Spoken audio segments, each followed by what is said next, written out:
What's up, guys? My name is Gary Ruska, And I'm Brett Wildbaker. and we are on an official episode of SwimClownS here. Before we get started, I just want to make it very clear that we are not doctors, scientists, or psychologists. We're just two swim coaches who have combined 20 years experience of coaching, whether that be college, high school, club, summer league, you name it. We just have a lot of knowledge that we're here to share with you guys, help you guys answer some of your questions, and it's so you guys can keep moving forward and hopefully give you some wise wisdom and advice so you can use in your own swim careers. So, Brett, you want to get started reading some of our submitted questions? Sure.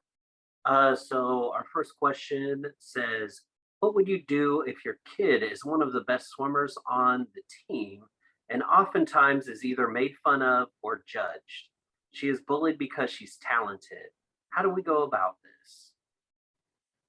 What do you Well, think? okay. So that question is interesting because um, I guess I would want to know like how she's being bullied because at the end of the day, like bullying is awful, obviously, but there's so many things that could happen like with bullying. So I guess it just kind of comes down to what's going on. Um, that does happen in some cases where you'll have a team and you'll be one of the better swimmers on the team, and you will be neglected or you'll be kind of looked down upon. But what my biggest tip of advice is kind of get down to the grassroots of like what's happening, like what's truly happening, and then kind of figure out, is it really bullying?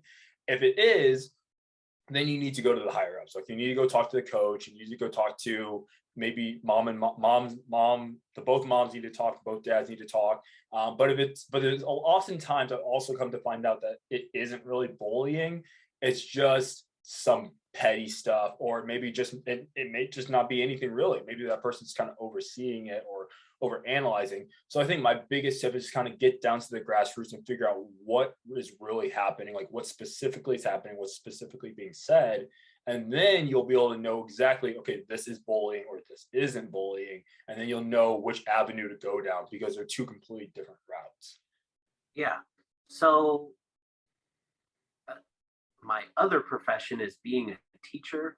And so the thing with bullying is we have to make sure that like it has to meet certain requirements. And then if it is bullying, which it usually is like you have repeatedly doing something, um, it happens every day, it happens twice a week, it's happened multiple times. And then to get it taken care of, you have to go to your coach because your coach actually has rules in place for them. Now, it might be different in other states, but here, at least in Indiana, the coach has to report that. It's not just, oh, well, we thought this was happening, so then we took care of it. No, it is, you have to report it. So if this is, like I said, if this is one of those things that happens all the time, then you have to go to your coach to get it taken care of. Now, to go back to what Garby was saying, where like one of those where is it one of those things where maybe other swimmers don't mix well together, we just don't like each other, um, and then and then kind of decide from there.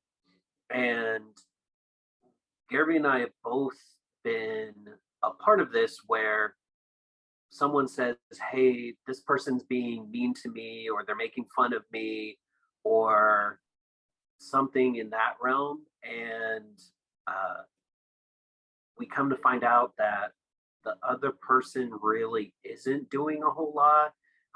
And we both want to make this very, very clear. If anything is happening, then you have to report it. It's not a like, oh, well, it's whatever. Like, we don't want to condone bullying whatsoever. But if it's this person made fun of me today or something like that, then then it's one of those where we need to have a like Gary said, we need to have a conversation with other parents daughter needs to have conversation with other people making fun of her, that kind of stuff. Yeah. So And you know, it's awesome that your daughter is one of the best swimmers on the team. That's really cool. And obviously, like, don't let that. I guess my last thing is just like, don't let that kind of stuff kind of discourage you. To you and your daughter, this is kind of talking to both of you guys. Don't let if that's happening. Truly, don't let that discourage you. Like, keep doing what you're doing. Sometimes haters are gonna hate. At the end of the day, it is true. But just stay true to what you're doing. Don't let it kind of to like debunk you off your road, off your route. But yeah, figure out what it is so it doesn't fester, and just kind of take care of it in the moment. The moment you hear it, like Brett said, go take care of it, go address it, go report it, so that it is easier on your daughter in her swim career. So that's not building up every day, every week. And so that you can ultimately, you just want to come down to find out where this is all coming from, put a stop to it so you don't have to deal with it again. So, and the other thing is, if nothing happens, you tell the coach and nothing happens, then I never really want to tell people to switch teams, but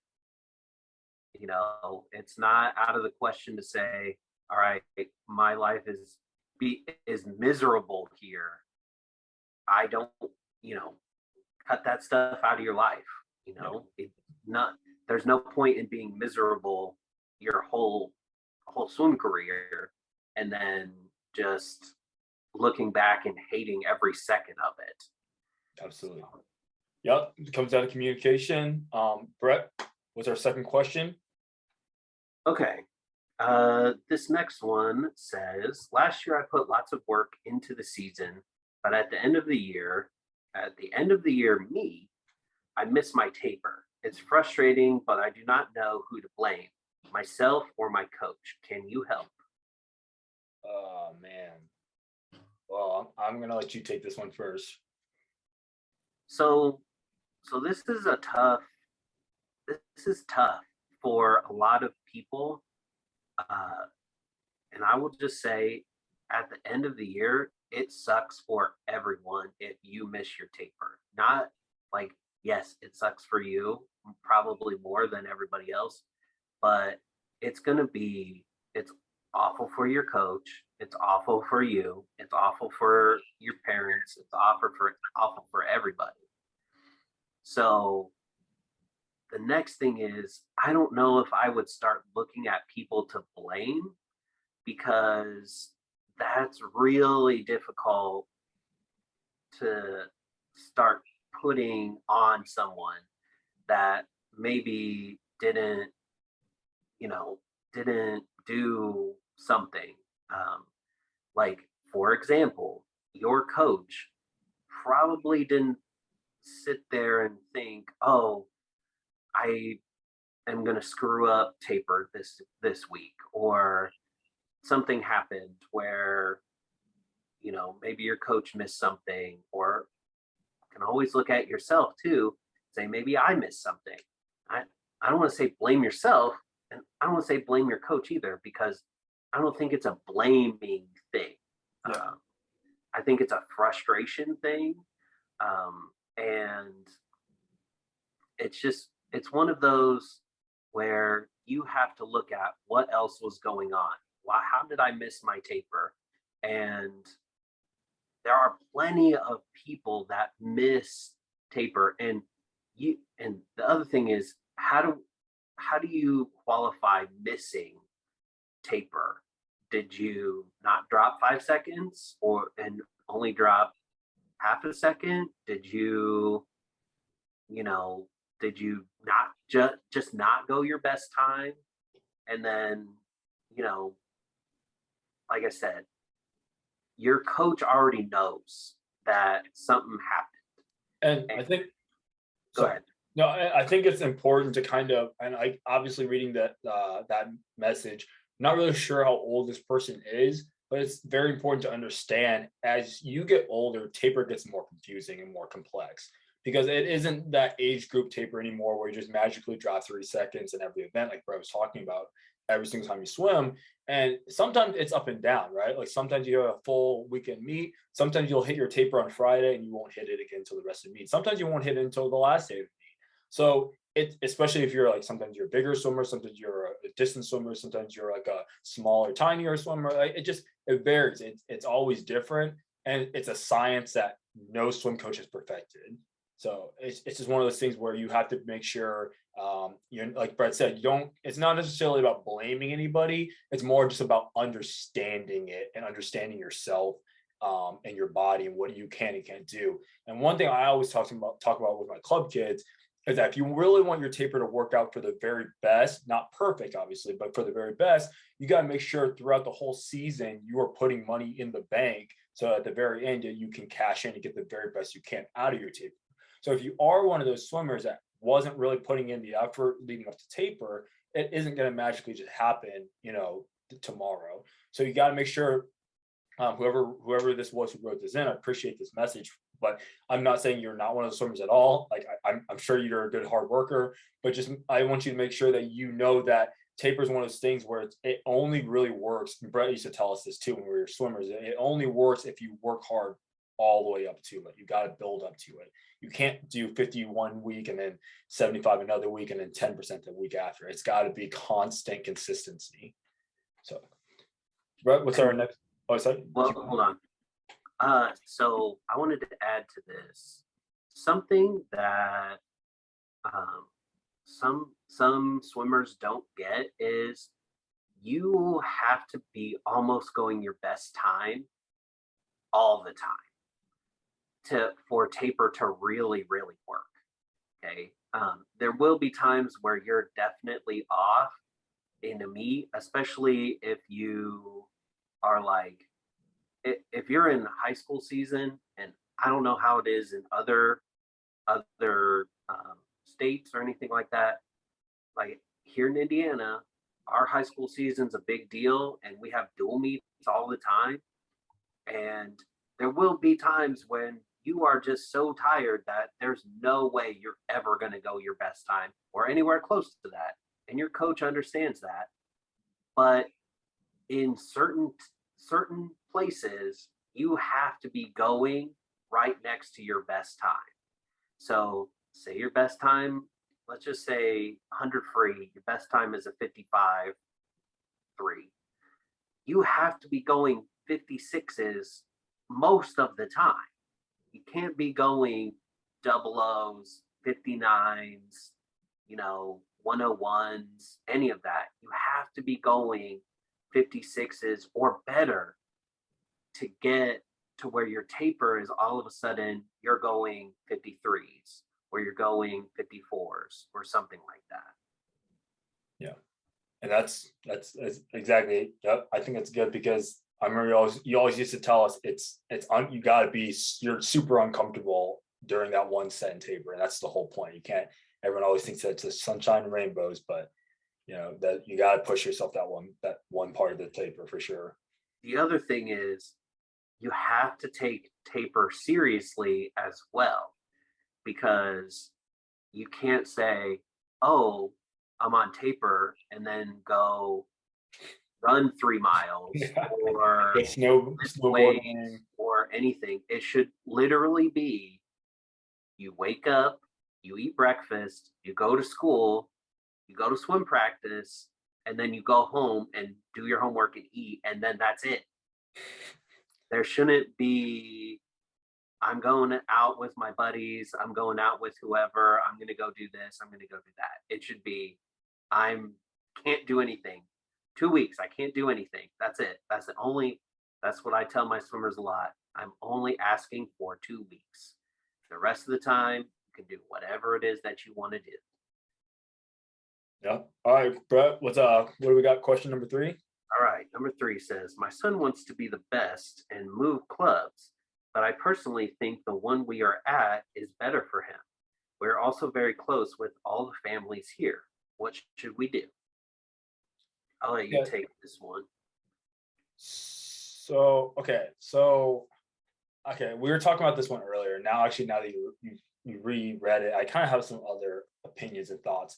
So this one's interesting because did I guess I'm thinking about, did your son literally say he wants to be the best, or did he, or are you, is this kind of just like he's a really good swimmer and you think he has a lot of potential, so you're saying like he wants to be really good?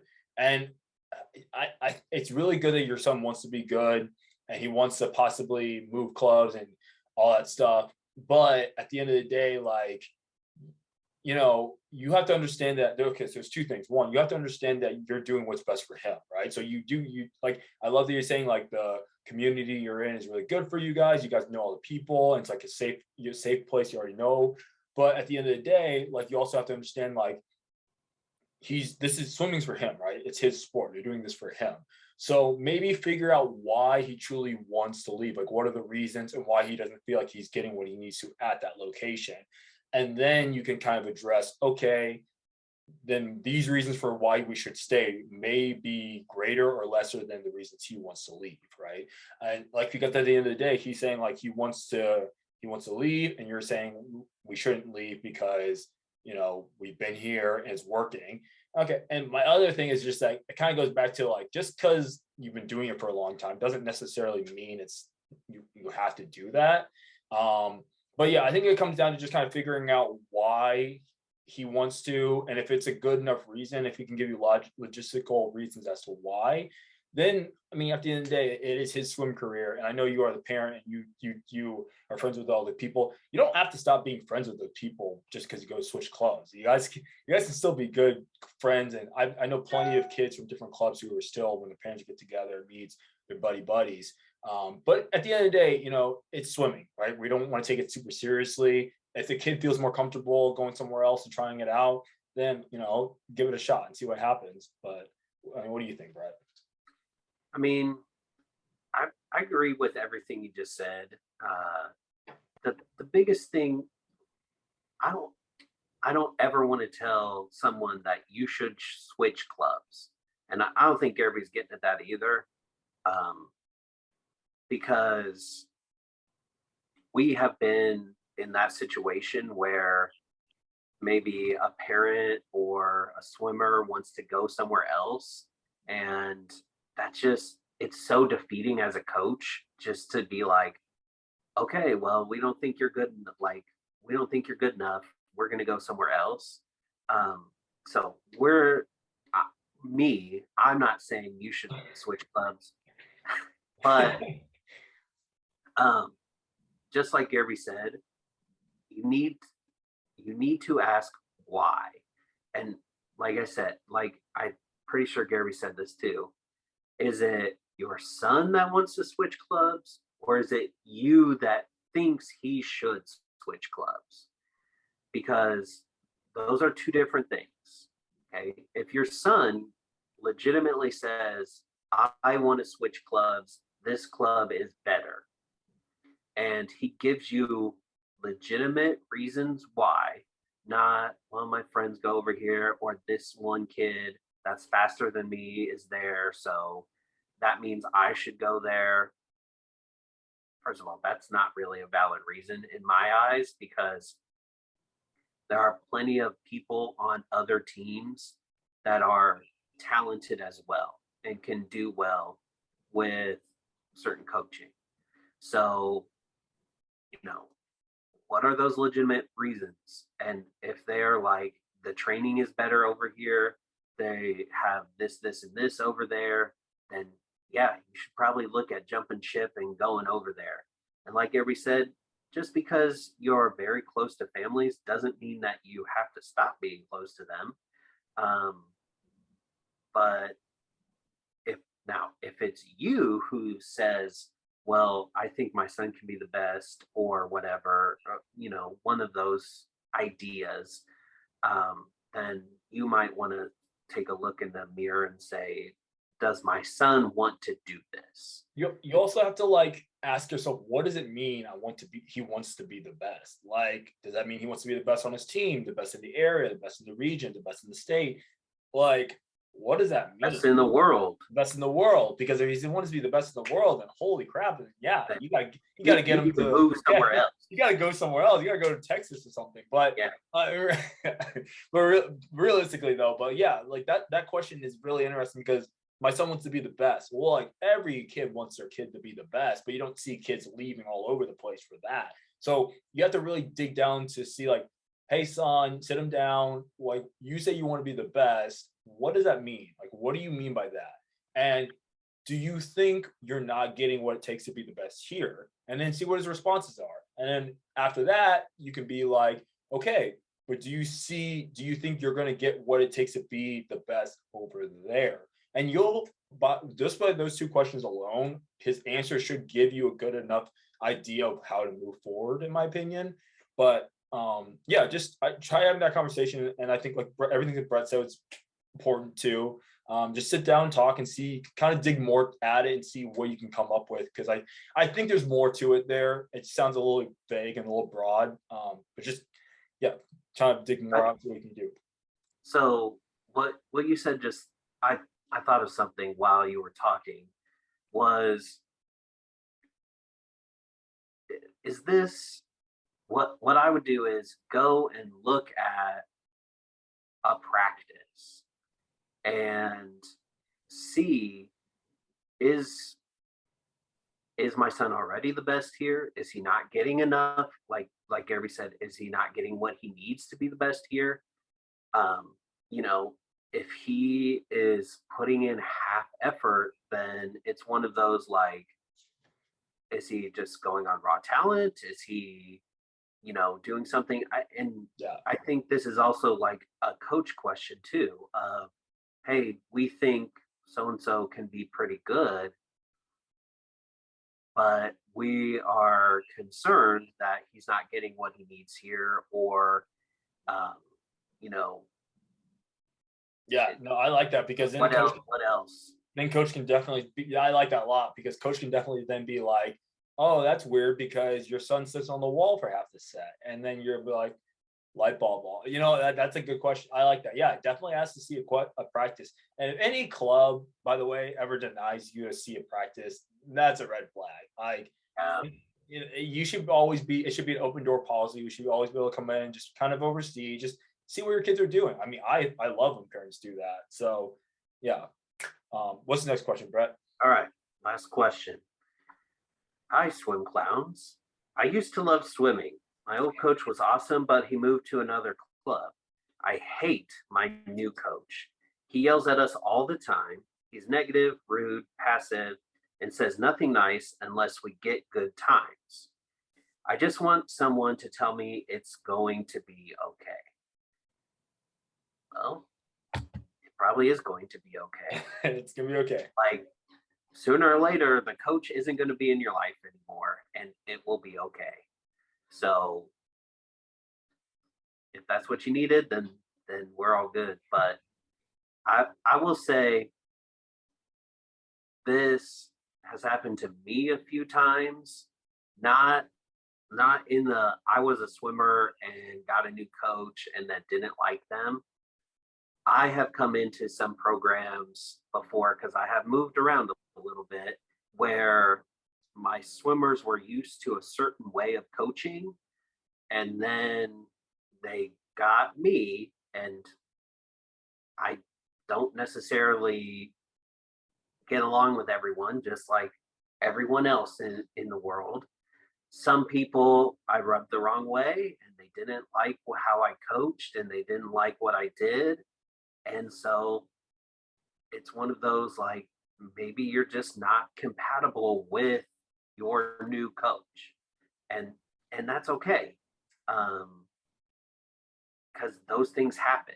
So a lot of times when I hear, and this is one of the two scenarios that I'm kind of going to talk about, but with this one, a lot of times when I hear kids talk about this kind of stuff, it'll always be she's a good coach, but X, Y, and Z. So like it's never in the point where they're like, oh, they're terrible coaches. It's just like, oh, we just don't get along, or we don't see eye to eye, or stuff like that. So like what Brett's saying is just like with the first of these two scenarios, it's very likely that sometimes it's just you might not like this person because they don't agree, or your guys' views and values don't align. And a lot of times, I'm not saying you're the person, but a lot of times a coach will come to a program and like a kid will have really high expectations of a coach because the old coach treated them a very specific way. Like they were very kind to them. They always chatted with them on the wall. They always did this. And then this new coach is just like, no, I'm doing this a different way, or maybe I don't want to do it that way. Yeah, for whatever reason, it's a different coach.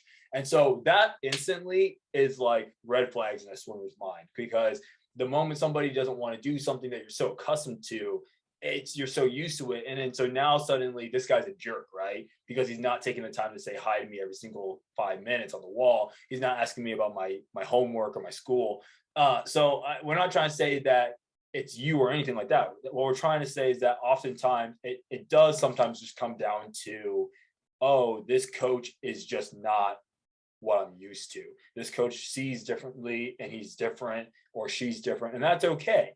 And if that's the case, then honestly, I don't want to always say go back to you can leave kind of thing, but because there's always so many things that you can do before that. Like if I were to have a coach, the way I look at it, if I were to have a coach right now to come in and that did things so different to the point where I was getting really upset and frustrated and angry, I would sit down with that coach and just be like, listen, like I am so used to this and you do this. Is there any way that you could maybe start doing more of this so I can just, because that's what that's what I like. That's what I get motivated off of. This is how I get driven. This is how I like to do. This is how I like sports. And good coaches will find a happy medium. They're not going to give you all of it. They're not going to say, yes, I'm going to, every single thing you want, I'm going to give it to you. But they will be able to be like, yeah, I'll try my best to be more motivating. I'll try my best to be a little bit more chatty, a little bit more upbeat. Brett was like that a lot when we were kids. I mean, he would, be kind of like, grumpy, and it would sometimes be like, yo, can you be a little more cheerful? And then like anytime Brett would smile, every girl in the room would be, oh my goodness, Brett's smiling. This is crazy. This is awesome. So yeah, don't be afraid to have that conversation for sure. Yeah, that's what I was thinking too, was this needs to be a conversation between you and your coach. And I will tell you, I understand that it is intimidating to go up to your coach and say, hey, I am this, whatever is going on, I don't like it. Or even if you have a parent there or another strength in numbers is always good. Try not to be intimidating about it, where you come up and there's 12 of you and you're just like, we hate you. Because then that shuts your coach off. He doesn't, or she. Brett is talking from personal experience right now. Well, yeah, but he or she doesn't do well with that. And like I said, and like Gary said, that is from personal experience. And it's not a fun thing for a coach to hear either. Just imagine yourself being told by 12 people, hey, we don't like you and we don't like what you're doing.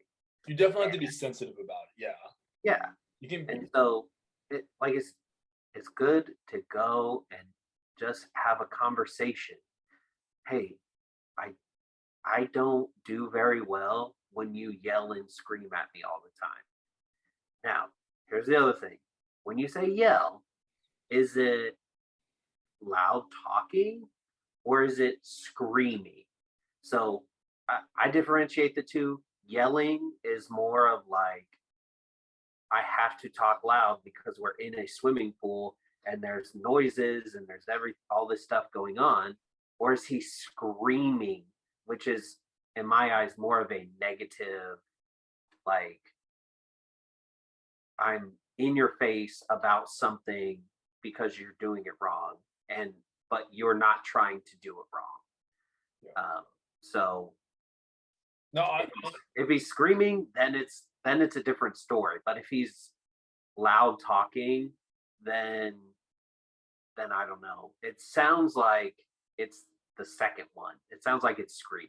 And that's why I want to kind of transition to like the other scenario, because now we'll get into like legit. Like if this guy is legitimately degrading his athletes, screaming at them, cursing, saying terrible things, only happen when you guys get good times. That goes back to what Brett said. You have to report that. Like, and don't let it be like month 1, week 6, whatever, to the point where you're like finally like hey mom, this has been happening for this month. No, like if you hear a coach being like body shaming or anything like that, you have to report it. And if it's also, and like let's say you have a, because sometimes things don't go through process fast enough and it's still happening, then in that case, yes, you definitely should leave, because you should never have to be in a situation where you feel uncomfortable, unsafe, where you feel like you're disrespected and degraded constantly. Like the swimming is supposed to be fun. Like it's supposed to be a safe place. You're supposed to come in every day and be able not to have to focus on schoolwork, parent drama, sibling drama, friend drama. It's just supposed to be a place where you can come into a pool and just literally let all that go. And so you're having to deal with a higher figure that's supposed to be motivating and treats you so well, and have to deal with an adult that does the opposite. Then you should not have to put yourself in that situation, and you should definitely talk to your parents about that and then get that reported as soon as you can. Yeah, I mean, if your club has a board of directors and you've already told your parents about this or anything like that, I mean, they need to go to the board and say, this is what's happening. We need to change it. And like Gary said, you should never have to put up with that stuff. Like it's so easy, and you will feel so much better to just say, I don't want to do this anymore. I'm either going to leave the sport of swimming, which we don't want you to do that either, or you're going to a different club. And either of those is fine. Brett's dog. Yeah, my dog showed up. It's okay. My cat's sleeping in the corner too. So well, he's been sleeping this whole time, and now he's like he's having nightmares. Wait. But I mean, yeah, like like we said, report it, take care of it, because at the end of the day, like it is your swim career. You are the one putting in the hours. You're the one who's dedicating your life to this, and it's something that you find passionate about. So the goal is to always keep that passion throughout, literally until you're done, even after you're done swimming. You want to keep that love for swimming. So there's no reason as a 14, 15, 16-year-old girl or guy, you should be in a position where you're hating the sport. So thanks for tuning in for the first episode of SwimClownS. We will be back next week with another episode. Don't forget to submit questions in to swimclowns@gmail.com so we can go through them and possibly have one of your questions answered on the show. And listen to us everywhere: Apple Pod, Spotify, you name it, we'll be there. It's good talking to you, Brett. Thank you for taking the time to talk. See you next week.